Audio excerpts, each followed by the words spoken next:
L'impact de l'accessibilité dans l'industrie du voyage, c'est indéniable.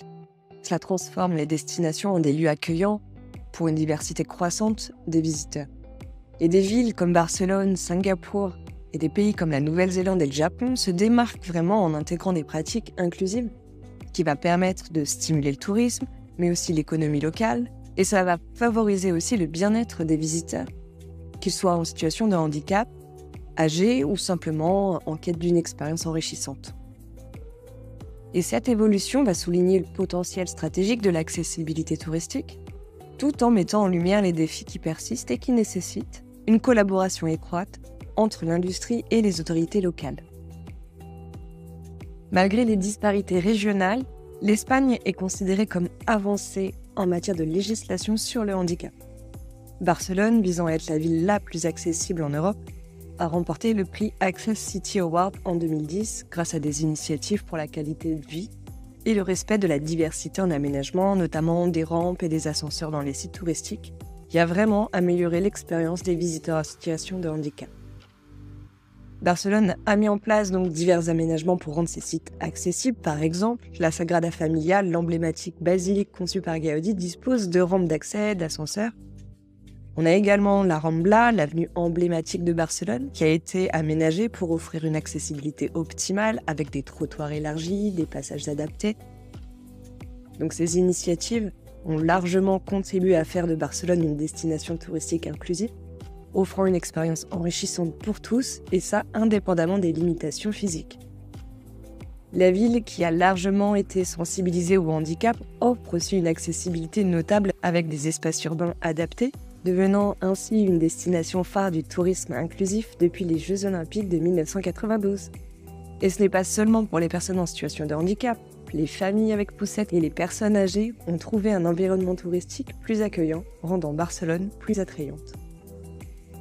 En Nouvelle-Zélande, l'ambition d'assurer la pleine participation des personnes handicapées de tout âge et d'améliorer leur bien-être remonte à plusieurs décennies. Et pour la petite histoire, à l'occasion de l'adoption de la Convention des Nations Unies relative aux droits des personnes handicapées en 2006, l'ambassadeur de Nouvelle-Zélande, qui a présidé aux négociations et avait particulièrement à cœur de défendre les intérêts des personnes handicapées, avait justement, dans sa délégation, des personnes en situation de handicap.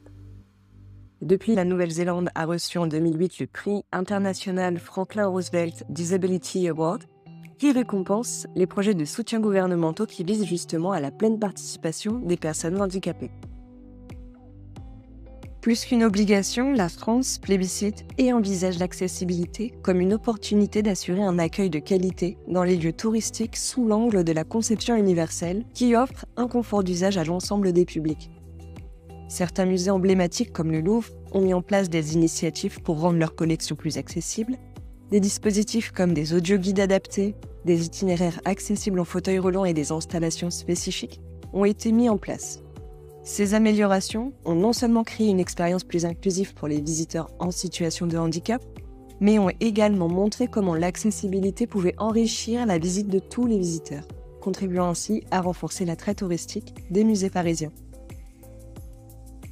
À Singapour, les investissements gouvernementaux dans l'accessibilité ont véritablement boosté le tourisme, créant des emplois et stimulant l'économie. Les nouveaux besoins économiques, technologiques et industriels qui sont liés à l'avancée en âge ouvrent un champ vaste pour l'économie et l'industrie à Singapour. D'ailleurs, en 2030, environ 1 personne sur 4 aura plus de 65 ans à Singapour.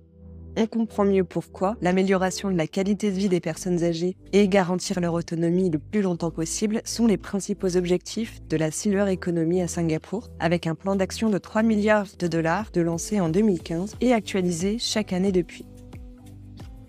Enfin, le gouvernement japonais est un pionnier dans la recherche de normes internationales pour l'accessibilité et les technologies.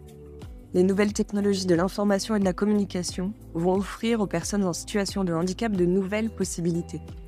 C'est ainsi que le pays a utilisé la vaste panoplie qui a été offerte par les nouvelles technologies de l'information et de la communication pour offrir aux personnes âgées et en situation de handicap de nouvelles possibilités. En 2003, le Japon a lancé un projet, It Barrier Free Project, qui transforme la canne blanche des aveugles en un système de localisation, de guidage et de prévention des dangers. Un dernier exemple, celui des fauteuils roulants autonomes, qui ont été introduits en 2017 à l'aéroport de Tokyo pour faciliter les trajets des personnes handicapées. L'ensemble de ces innovations ont cassé les barrières et ont offert une expérience touristique beaucoup plus fluide, et Tokyo s'affirme ainsi comme un véritable leader du tourisme accessible et innovant. Donc l'accessibilité touristique peut conduire à une différenciation concurrentielle pour les entreprises qui vont investir dans les solutions accessibles, renforçant leur attractivité sur le marché. Et toutefois, la prise en compte de l'accessibilité va nécessiter une collaboration entre les acteurs de l'industrie et les autorités locales, tout ça pour garantir des normes élevées et une expérience positive pour tous les voyageurs. Néanmoins, des défis subsistent, comme la nécessité d'infrastructures adaptées et de services spécifiques pour répondre aux besoins de tous les voyageurs.